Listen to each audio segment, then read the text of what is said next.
এর ইতিহাসে যাব।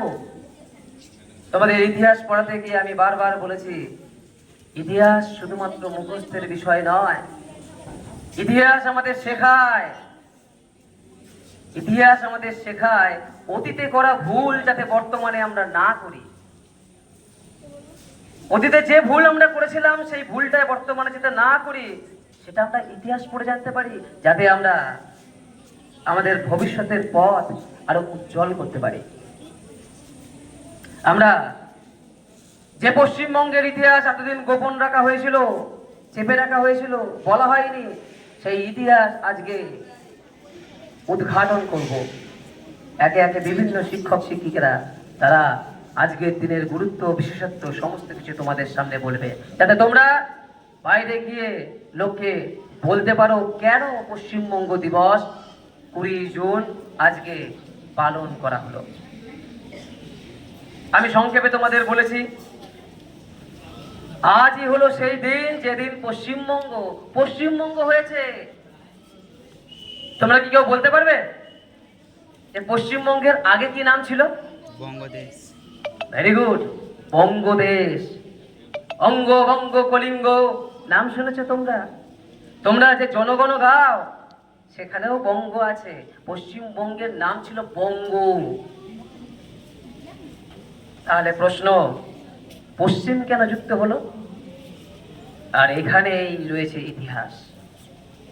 আর এই ইতিহাস আমাদের পশ্চিমবঙ্গবাসী হিসেবে সকলকে জানা প্রয়োজন, কারণ এই ইতিহাস অনেক ভয়াবহ ইতিহাস, অনেক কঠোর ইতিহাস, অনেক কঠিন, অনেক জটিল, অনেক বেদনাদায়ক ইতিহাস।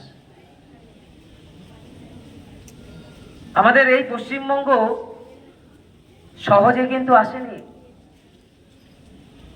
এই পশ্চিমবঙ্গ আসার সময় তোমরা নিশ্চয়ই জানো যে 1947 খ্রিস্টাব্দের 15ই আগস্ট ভারত দুভাগে ভাগ হয়েছিল।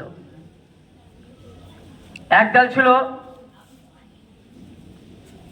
পাকিস্তানপন্থী, একদল হলো ভারতপন্থী। ভারতে যারা থাকতে চায়, ভারতে যারা পছন্দ করে, তারা মনে করে ভারতবর্ষ আমার দেশ, ভারতের সমস্ত কিছু মা মাটি জল সমস্ত কিছু আমার। যারা ভারতবর্ষে থেকে যেতে চায় তারা হয় সকলেই ভারতবাসী এবং ভারতবর্ষ সকলকে আপন করে নেয়। যাদের মানসিকতা ভারতীয়তা রয়েছে, তা সে হিন্দু হোক, মুসলিম হোক, জৈন হোক, খ্রিস্টান হোক, যে ধর্মের লোক হোক না কেন, তার মানসিকতার মধ্যে সে যদি ভারতের উন্নতি করতে চায়, ভারত নিয়ে ভাবে, ভারতকে নিজের মা হিসেবে মনে করে, ভারতকে ভালোবাসে, ভারতে থাকতে চায়, তাকে সাদরে গ্রহণ করেছে আমাদের ভারতবর্ষ। আর যারা মনে করেছে না আমরা এই ভারতে থাকবো না, আমাদের আলাদা দেশ দরকার, আমাদের ধর্ম আলাদা, আমাদের সত্তা আলাদা, আমরা আলাদা দেশ দরকার, তারা চলে গেছে পাকিস্তানে। পশ্চিমবঙ্গকে যখন ভারত ভাগ করা হয়েছিল, বাংলা, পশ্চিমবঙ্গ তো নাম পরে এসছে, বাংলাকে যখন ভারত ভাগ করা হয়েছিল, সেই সময় বাংলাকে পাকিস্তানের সঙ্গে যুক্ত করে দেওয়া হয়।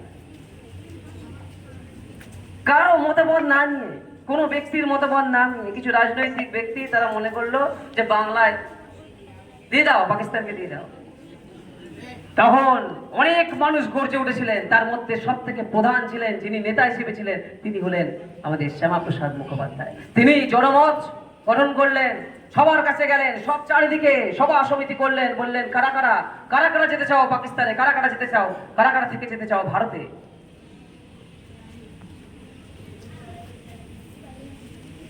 অনেক মানুষ সমর্থন করল এবং শেষ পর্যন্ত ভারত স্বাধীন হয় কবে কবে কবে 1947 খ্রিস্টাব্দের কত তারিখে?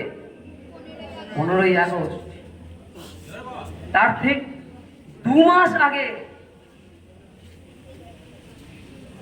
বঙ্গীয় প্রাদেশিক সভা, অর্থাৎ যে পার্লামেন্ট, বাংলার যে পার্লামেন্ট যেখানে বসে, বাংলার পার্লামেন্ট না, বাংলা হলো সংসদ, বাংলার বলা যেতে পারে যেখানে বিধানসভা, বঙ্গীয় আইন পরিষদ।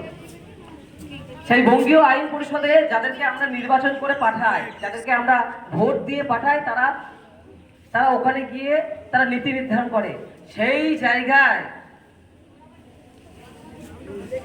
মাননীয়